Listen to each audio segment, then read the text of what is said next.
Quando eu me converti, e me converti sem falar em línguas, só criei no que eu já sabia. Só que agora eu estava sob profundo impacto de arrependimento, de dor, de angústia, de desejo de morrer, quando essa graça explodiu dentro de mim. Quando o Espírito Santo mostrou que ele nunca tinha desistido de mim. Eu tinha sido dedicado a ele quando nasci.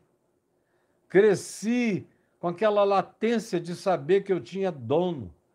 E eu queria pecar todos os pecados possíveis antes que esse dono viesse reclamar sua posse de mim.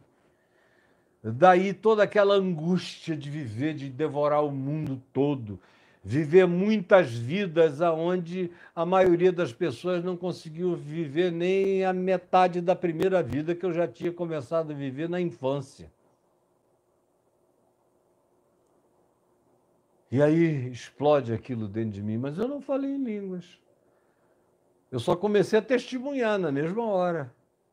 Na mesma hora, eu saí dali e encontrei 2 amigos, uma ex-namorada e um colega meu, me oferecendo umas mutucas de maconha, e eu falei, olha, o cara, o Caião, que vocês conheciam, eu deixei morto ali no Igarapé, sepultado. Eles ficaram olhando. Esse que está aqui agora é um outro cara que vocês vão ter que aprender a conhecer. Esse aqui vive para o Evangelho. E comecei a pregar para eles ali. E no dia seguinte, já fui em frente, pregando a palavra para quem eu encontrava. Eu não consegui mais calar. Mas aí, como eu tinha tido um primeiro toque num culto de uma Assembleia de Deus no dia 18 de outubro de 73, que era uma quarta-feira à noite, e foi um garoto que estudava na escola técnica, que é na frente do antigo templo da Assembleia de Deus, na Rua Duque de Caxias, em Manaus, até o dia de hoje. Fora ele que me convidara. Então, os irmãos da Assembleia souberam logo que eu, que era uma figura considerada inconversível na cidade inteira, estava convertido. E que tinha acontecido no culto de quarta-feira, na Assembleia. Todos os assembleianos vieram em cima de mim, irmão Caio, que coisa linda, agora só falta uma coisa. E eu dizia, o que é? É você ser batizado com o Espírito Santo e falar em línguas. Aí eu dizia, não, meu irmão, eu já sou batizado com o Espírito Santo. Aí eles diziam, como? Você já falou em línguas? Eu disse, não, eu nunca falei em línguas, não sei nem se eu vou falar. Agora, batizado no Espírito Santo eu sou. Mas como? Se o batismo com o Espírito Santo, me diziam eles, só é evidenciado pelo dom de línguas, porque essa é a doutrina pentecostal, baseada no dia de Pentecostes. Agora, interessante é que ninguém evoca o vento impetuoso e nem as línguas como chama de fogo. Isso aí ficou de fora da doutrinação. Mas o ter que falar em outras línguas, que não são nem como aquelas de Pentecostes, porque os que ouviram, os ouviram falar nas suas línguas de etnias autóctones e maternas. Não. No meio pentecostal, muito raramente alguém fala numa língua que alguém na Assembleia, sendo de uma outra nacionalidade, entende. É uma raridade, acontece, mas é uma raridade. A grande maioria só fala as algaravias estáticas, em relação ao que Paulo diz que existia também. E ele diz que se não for para edificar alguém, é melhor ficar calado, orando para dentro, ou no seu quarto, ou baixinho. Porque naquela algaravia estática, só quem tira proveito quando há sinceridade, quando não é mecânica a manifestação, e quase toda manifestação pública de línguas estranhas acabam sendo mecânicas. Um começa a falar e você vê a fila inteira vai, é tudo condicionamento, e é a mesma língua, a língua do pastor, a língua da mulher do pastor, a língua do profeta, da profetisa, ou da maioria da igreja que aprendeu a repetir aqueles sons, e você vê que é só condicionamento, sugestão e carne. Não tem nada extraordinário acontecendo. Em alguns casos muito específicos e genuínos é que você vê algumas pessoas de outros países ou nacionalidades ouvirem pessoas que não sabiam aquela língua falarem na língua deles e darem testemunho do Evangelho, como já aconteceu inclusive comigo. Pensei que estava falando em português, mas estavam ouvindo em outra língua. Mas quando me perguntaram, você então precisa ser batizado com o Espírito Santo? Você já falou em línguas? E eu disse não, e nem sei se vou falar, porque nem todos falam em outras línguas. Aí eles ficaram, eu digo, olha, cara, eu cresci na igreja. Então tem um monte de coisas que eu sempre soube. Eu só não as queria para mim. Com 13 anos de idade, eu fiquei 6 meses pregando, e aonde eu ia era quebrantamento para todo lado e gente se convertendo, e falando em línguas e tudo mais. E eu mesmo, quando vi o que estavam fazendo de mim, entrei em pânico e fugi daquilo tudo. E fiquei 6, 7 anos fugido. E fui, eu que já vinha desde 5 anos de idade, querendo engolir o mundo e vivendo coisas que ninguém na minha idade tinha vivido, nem até ali aos meus 13. Foram anos muito intensos antes dos 13 anos, e depois daqueles 6 meses só não foram mais intensos porque, se eu fosse mais intenso, eu teria morrido. Meu corpo não teria aguentado aquilo ao que eu me expus. E eu falei, olha, mas eu já sabia de tudo, eu sei que batismo com o Espírito Santo não é a tal da segunda bênção pentecostal. Eu conheço línguas. Eu vi a minha mãe falar em línguas, presbiteriana, num culto presbiteriano, onde não tinha uma indução a que se falasse em línguas. Mas o coração dela estava tão quebrantado que ela começou a falar. A minha irmãzinha de 3 anos, a Andinha, que estava no culto com ela, desenhou uma fachada de um lugar e pediu para minha mãe escrever igreja, Igreja Betânia. E ela botou uns riscos em cima e falou para minha mãe, é fogo que vai cair aqui em cima. E quando ela acabou de dizer isso, ela ficou olhando para minha mãe no meio daquela reunião de mulheres, à tarde, e ela começou a chorar com 3 aninhos, lágrimas adultas escorrendo pela face. E ela começou a falar em outras línguas, sem parar. E a minha mãe, vendo aquilo, perplexa, levou a minha irmã Aninha para casa e levou-a para fazer xixi. Garotinha de 3 anos fazendo xixi, olhando para cima com os olhos cheios de lágrimas, a face brilhante, falando em outras línguas. Não conseguia parar, um gozo. Quem é que vai questionar a genuinidade, a autenticidade de um fenômeno desse numa criança de 3 anos, numa família que não dá ênfase nisso, numa igreja que não tocava no assunto? Era Espírito Santo ou era o quê? Nessas coisas eu aprendi a crer a vida inteira. Agora, nessa Babel, eu falei, não, cara. Aqui tem muito pouca gente batizada genuinamente com o Espírito Santo, porque tem muito pouca gente convertida mesmo. Batismo com o Espírito Santo é sinônimo. É sinônimo de regeneração. É sinônimo de novo nascimento. É sinônimo de conversão. É sinônimo de salvação. Aonde a salvação sela alguém, essa pessoa só foi selada porque foi batizada com o Espírito Santo da promessa. Como Paulo diz, escrevendo aos Efésios, no capítulo 1, versos 12 e 13, ele diz que o Espírito Santo nos foi dado como penhor da nossa herança. É como quem deixa um penhor. Olha, eu vou, mas eu vou voltar. E a prova de que eu vou voltar é que eu vou deixar o que me é precioso aqui no coração de vocês. Eu vou me deixar em vocês. Sinal de que eu vou voltar. E Paulo diz, ele é o penhor da nossa herança, para o louvor da sua glória. Então, todo aquele que é de Cristo, genuinamente, tem o Espírito Santo, é batizado com o Espírito Santo, foi regenerado do Espírito Santo, tem dons do Espírito Santo,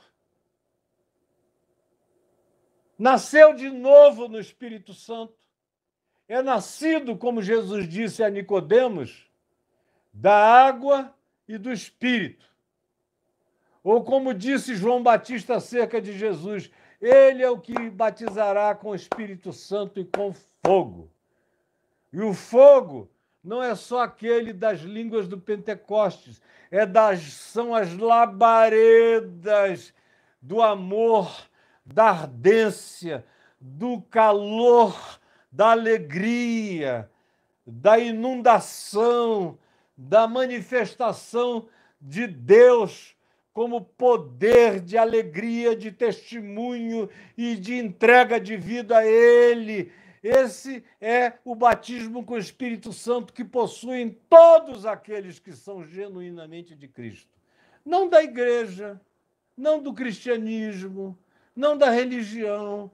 Tem cada vez mais gente na religião, no cristianismo e na igreja que de Jesus só tem o nome na boca, o resto não tem mais nada, não tem Espírito Santo nenhum. Tem espírito de ódio, espírito de armamentismo, espírito de destruição, espírito de preconceito, espírito de supremacia, espírito de julgamento, espírito de sensualidade. Outro dia eu estou vendo umas pastoras aí pela televisão que botaram silicone na bunda, estão com umas bundas de tanajura, que dá para colocar até uma bandeja em cima e servir os melhores pratos. E umas têm uma bunda bonita. Outro dia eu estava vendo uma que usa, inclusive, uns vestidinhos de seda, que é para entrar no rego bundal da irmã pregadora.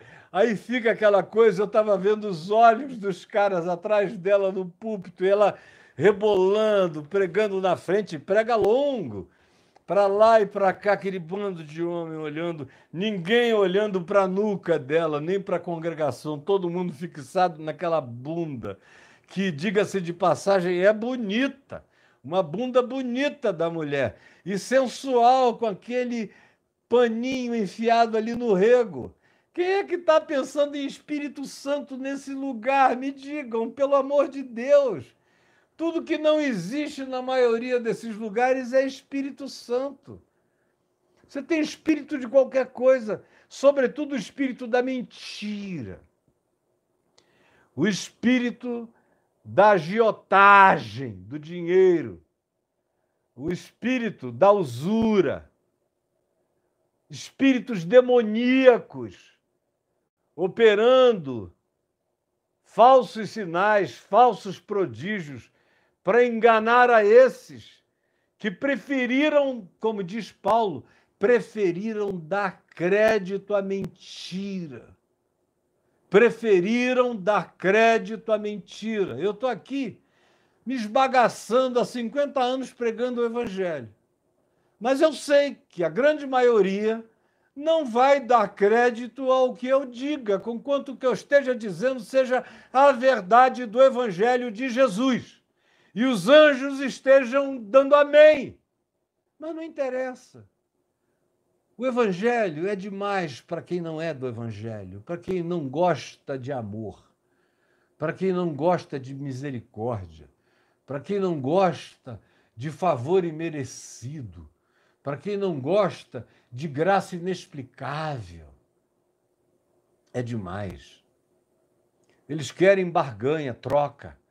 Eles querem saber que Deus ficou devendo alguma coisa para eles. ou que eles podem negociar alguma coisa com Deus. Esse é o Espírito que habita a grande maioria, e não o Espírito Santo. Batismo com o Espírito Santo, portanto, é sinônimo de regeneração, de conversão, de novo nascimento, desse trabalho de Deus em nós. O que você vê no Pentecoste deve ser lido sem que a gente esqueça o que tinha acontecido 40 dias, 50 dias antes com os apóstolos de Jesus. Na primeira manifestação de Jesus, quando ressuscitou de entre os mortos. O que é que ele fez? O que ele fez quando ele apareceu na sala? A primeira coisa que diz que ele fez foi que ele soprou, fez sobre os apóstolos e disse: recebei o Espírito Santo. Para quem gosta de cronologia, como um garoto que escreveu aqui agora, dizendo que contraditório, não realista, uma pessoa chamada de Mimes, aqui que obviamente não é o nome dela, parece uma menina, contraditório, não realista, o que eu estou dizendo. Ela é que sabe, né? Ela é que conhece.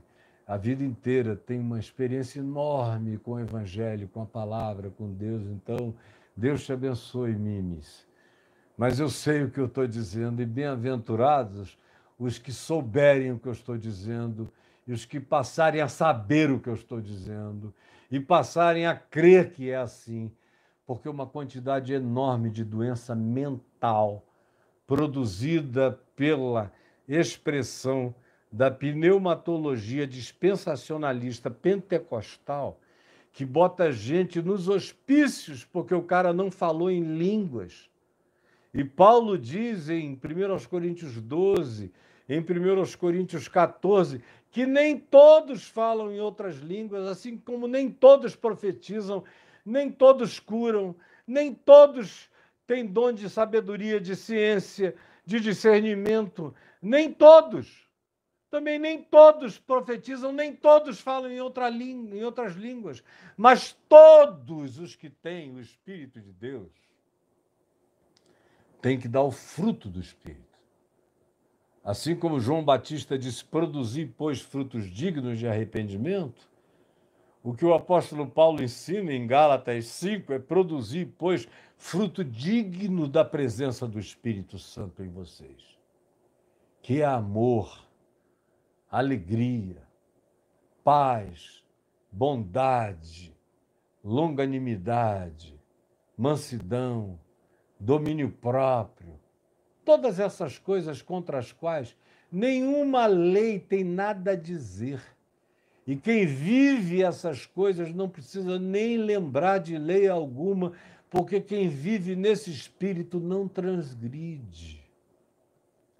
Quem ama e olha para a vida com amor e trata o próximo com o amor, a reverência, o respeito e a dignidade do amor de Cristo, não tem que pensar em Moisés, nem como é que eu devo proceder. O amor sabe. O Espírito Santo em você dá esse fruto naturalmente. É só quando o Espírito não nos habita é que a gente tem que fazer uma força miserável para praticar o Evangelho. Mas quando o Espírito Santo está em nós, o Evangelho passa a ser um fruto natural da vida. Como diz Paulo, escrevendo aos Romanos, no capítulo 6, que sem o Espírito de Cristo ninguém pode agradar a Deus. Ninguém. Sem o Espírito Santo em mim, ninguém pode agradar a Deus. Ninguém. E olha, a profecia de Joel 2,28 diz, é sobre toda a carne, até sobre os meus servos e sobre as minhas servas.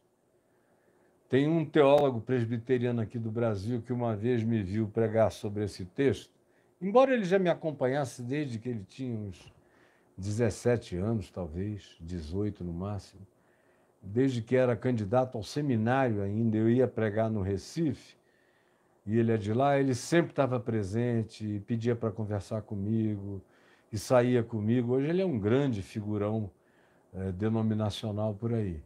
Mas ele me viu pregar aqui em Brasília, em julho de 98, no encerramento do Supremo Concílio da Igreja Presbiteriana do Brasil, sobre esse texto de Joel 2:28 e a aplicação dele feita por Pedro em Atos dos Apóstolos, no capítulo 2.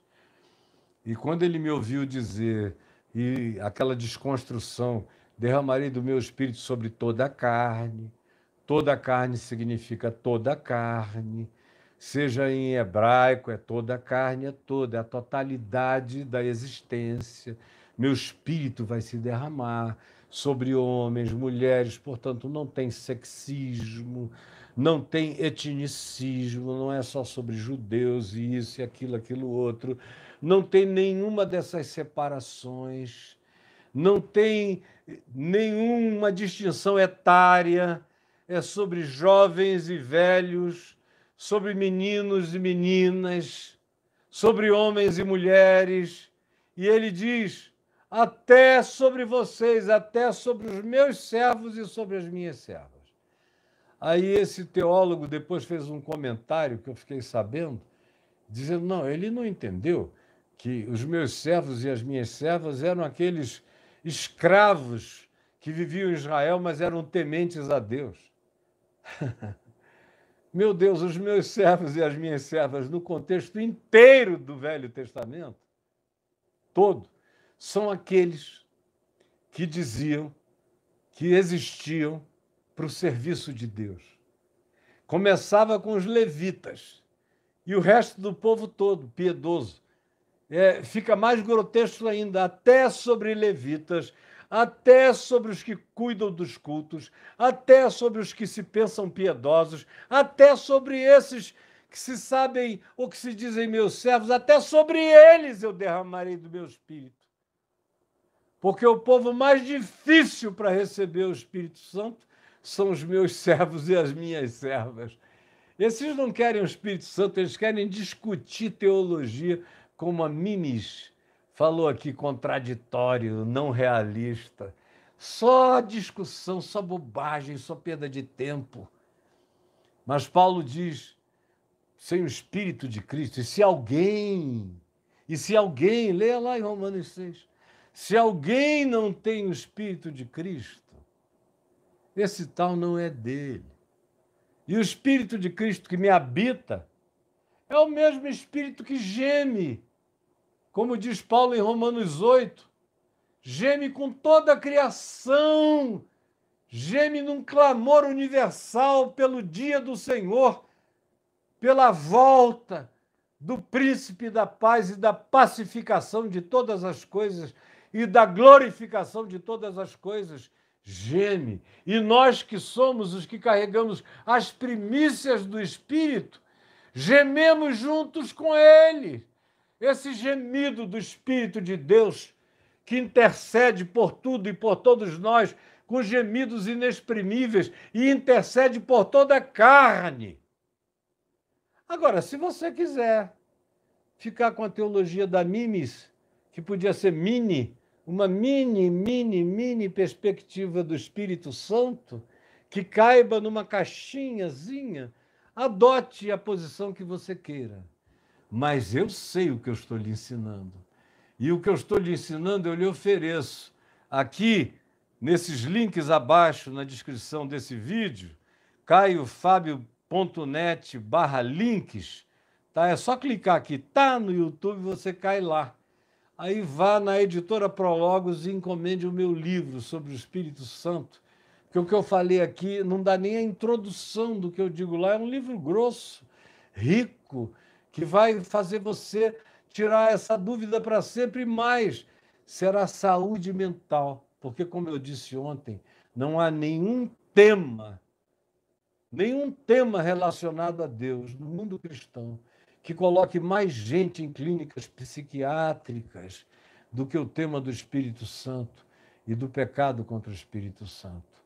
Então, João Batista, para a nossa conclusão de hoje e para a gente prosseguir, no dia de amanhã, ele diz, ele vos batizará com esse batismo, que eu expliquei resumidamente aqui a vocês nesses 3 dias, super resumidamente. E aí ele conclui dizendo, por esse tempo, dirigiu-se Jesus da Galiléia para o Jordão, a fim de que João o batizasse.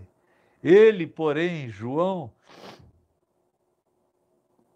persuadia Jesus e insistia com Jesus, dizendo, eu é que preciso ser batizado por ti, tu vens a mim? Mas Jesus lhe respondeu, deixa por enquanto. Eu falei rapidamente sobre isso, por enquanto. Mas assim, porque assim nos convém cumprir toda a justiça. Está consumado, até consumar tudo. E Paulo vira dizer depois que ele rasgou o escrito de dívidas que havia contra nós. E foi só com base nisso que João o admitiu. Batizado, Jesus saiu logo da água. E eis que se lhe abriram os céus. E ele viu o Espírito de Deus descendo como pomba, vindo sobre ele. E eis uma voz dos céus que dizia, este é o meu Filho amado em quem eu me comprazo. Você pode ler também, deve ler, Marcos 1, de 9 a 11, Lucas 3, 21 e 22, João capítulo 1, 32 e 34, que fazem alusão à mesma coisa, aonde também se diz que João viu, e João acrescentou dizendo, aquele que me ordenou a batizar, está lá em Lucas, está lá em João, me disse, aquele sobre quem tu vires descer o Espírito Santo, esse é o que batiza com o Espírito Santo e com fogo. E João disse, eu vi o Espírito descer sobre ele em forma corpórea. Ele é o que batiza com o Espírito Santo e com fogo. Eu paro aqui, vocês seguem com ele. Eu sei qual é o meu lugar, onde é o tempo de parar, e agora eu sou só um amigo do noivo que vê as suas bodas com a humanidade e me alegro que esse dia tenha chegado, porque eu mesmo vivi apenas para esse dia e para essa hora. E eu quero dizer a você, você que crê em Jesus de verdade, você que invoca, invocou e creu que é selado com o Espírito Santo da promessa e ninguém tira isso de você. Estou marcado, não tem nada que me arranque dele e o tire de mim, como ele mesmo disse, aquele que vem a mim, eu jamais o lançarei fora. E aquele que está nas minhas mãos, ninguém o arrebatará das minhas mãos. Ou seja, a minha salvação é insolúvel em relação à tentativa de me fazerem perder. Já está feito e consumado. E em você também. Invoque, creia, assuma pela fé. O resto é processo. De todo dia você se render, se oferecer, se entregar, se abrir, se moldar, renovar o entendimento, se alegrar na alegria da prática do Evangelho na sua vida como caminho, verdade e vida para a sua existência. Jesus, que essa palavra tenha encontrado frestas e espaços e lugares no coração de todo mundo que está aqui. E daquele que veio com o coração quebrantado. Eu sei que tu não rejeitas ninguém. Como Jesus disse, se vós que sois maus, sabeis dar boas dádivas aos vossos filhos, quanto mais o vosso Pai Celeste não dará o Espírito Santo a todos os que lhe o pedirem? É claro que se nós que somos maus, eu que sou mau, não sei fazer mal aos meus filhos, só sei fazer bem a eles, eu sou mau. O meu Pai Celeste, que é todo bondade, amor e graça, porventura não me dará o Espírito Santo? Não dará a você? Eu que digo, eu sou do Espírito Santo e ele me habita. E eu viverei a alegria de ser habitado por ele, até o dia em que por ele eu serei transformado no Cristo glorificado como herdeiro de Deus para todas as eternidades, em nome de Jesus. Amém e amém. E você que ainda está aqui, não vai embora sem deixar o seu like. Você que não é inscrito no canal, se inscreva e aperte o sininho. E você que está seguindo aqui comigo e perdeu alguma coisa, está aí no YouTube. Eu estou falando sobre Mateus e vou seguir. Tem outras coisas que eu vou fazer, eu estou esperando só um equipamento novo ficar pronto para eu voltar a fazer algumas coisas mais avulsas e temáticas. Mas aqui nós vamos dar uma continuidade sequencial a Mateus. Venha, cresça e aprenda. Eu estou fazendo isso com todo o meu coração e sinceridade, não estou buscando audiência, porque eu sei que temas avulsos dão muito mais audiência, especialmente se forem temas que a gente pesquise, que sejam os mais perguntados no Google. Aí, se você fizer isso, vem gente à beça. Mas o ensino, a maioria não está querendo, infelizmente. Mas, graças a Deus, você quis. Eu espero que você queira e que você compartilhe a cada aula, a cada dia, a cada ensino, nesse botão de compartilhamento com os seus amigos, e não perca e não falte. E se você não puder, assista no YouTube. Está tudo guardado para você. Um beijo. Fiquemos com Jesus, com a graça de Deus, em nome de Jesus. Amém, e amém, e amém. Fique em paz.